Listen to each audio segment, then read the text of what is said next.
Bright Memory Infinite is a single-player, first-person shooter indie adventure game, developed by FYQD Studio and published by FYQD Studio alongside Playism. It is a sequel to Bright Memory. It was released for the PlayStation 5, Steam, Microsoft Windows, Nintendo Switch, Android, GeForce Now, iOS, Xbox Series X and S.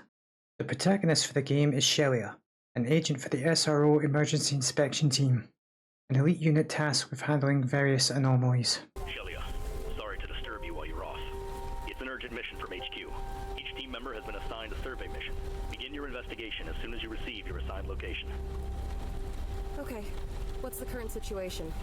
Just as the news says, our satellites observed some abnormal weather. It's possible that it could escalate into an unimaginable catastrophe. Understood.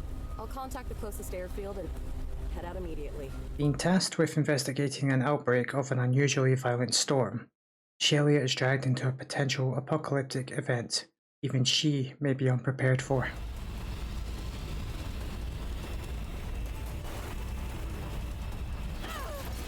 Shelia, what's wrong? The windshield has been destroyed. I'm going to eject.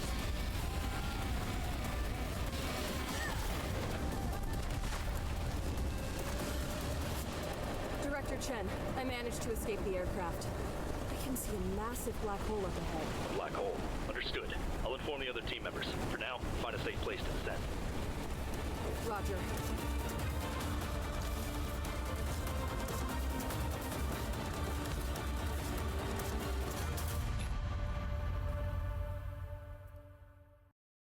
Bright Memory Infinite is a first-person shooter that incorporates action elements. So aside from shooting bad guys and big targets with a gun, you'll also get a sword that can deflect projectiles back at enemies, or a rocket fist to sow some chaos, especially against tougher enemies.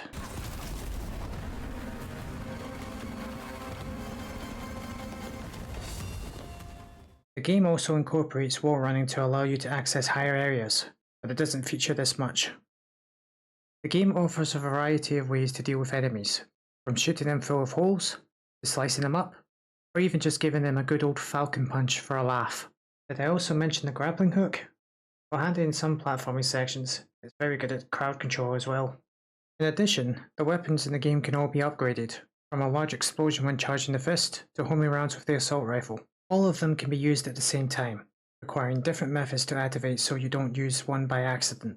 The game's movement is rather fluid as well, allowing the player to dash and strafe at will, easily avoiding attacks or closing the distance on an enemy, which can pair well with the game's various weapons and fast-paced combat.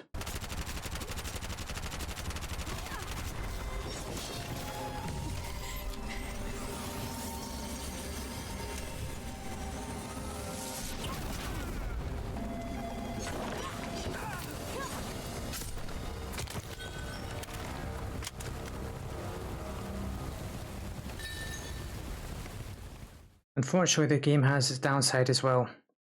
The controls, for example, feel rather awkward to use.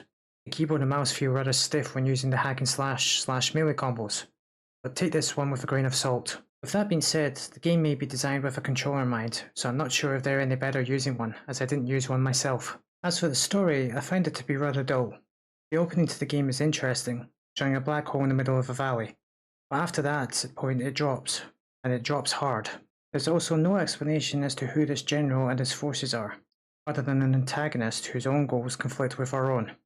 Perhaps this is explained in the first game, but for those like myself who have not played it, you're left clueless. The game at least explains what's happening with the Singularity, but by that point it's already lost your interest.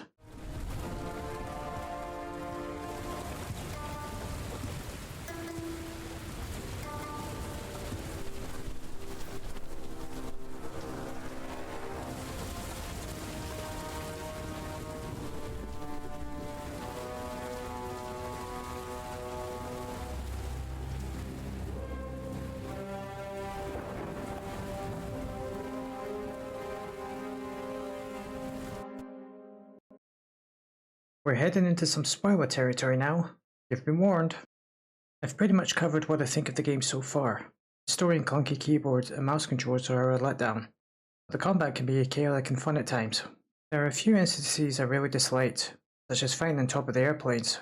The amount of times I got knocked off or fell off was beyond frustrating. Okay. I'm on the wing of a plane that was sucked into the black hole. Are you okay? General Lynn's sisters have been chasing me. Checking your location for assassin. We're almost at the black hole, but the ground is completely destroyed. Be prepared for the worst. I was really excited about being able to drive a vehicle as well, more so when I realised it was a rocket-mounted turret on board. Sadly, I was once again let down with the controls. Keep moving forward. The exit is up ahead.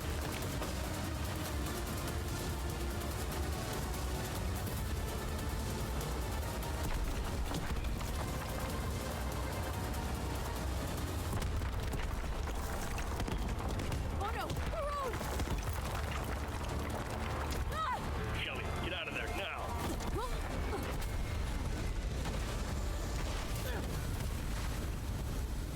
Most stealth section I can imagine will be a real killer for a lot of people. I enjoy stealth and normally push myself to remain undetected as much as possible, but even I found this section to be rather boring. The game just comes to a complete crawl in this section, and to make matters worse, it's rather early into the game, which will put a lot of people off even more. Thankfully it's the only section of the game requiring this. The ancient warriors and mythological enemies kept things interesting story-wise, but like with the Singularity, I eventually lost interest in why this was happening and they just became another enemy to kill.